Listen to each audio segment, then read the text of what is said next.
அநேகரை கர்த்தர் அழைத்திருக்கிறார். இந்த அழைத்த அழைப்பு எதற்கு அப்படின்னு சொல்லி நீங்க வேதத்தை பார்ப்பீங்க அப்படின்னா, நான் உங்களை அசுத்தத்திற்கு அல்ல பரிசுத்தத்திற்கே அழைத்திருக்கிறேன் என்று ஆண்டவர் சொல்லுகிறார்.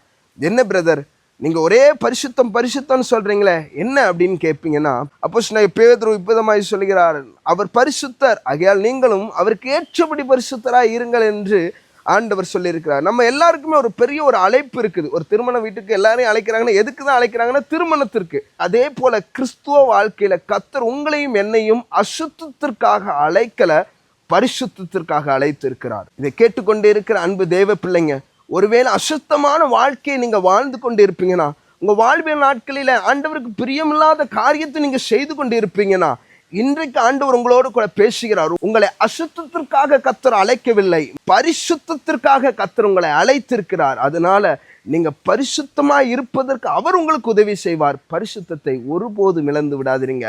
உங்களுடைய மனதில் ஒன்று வைத்துக் கொள்ளுங்கள், என்னை அழைத்த தேவன் பரிசுத்தமுள்ள தேவன், என்னை அவர் பரிசுத்தத்திற்கென்று அழைத்திருக்கிறார் என்ற சிந்தனையோடு இருங்க. அழைத்தவர் உண்மை உள்ளவர், உங்களை நடத்தி செல்வார். ஆமென்.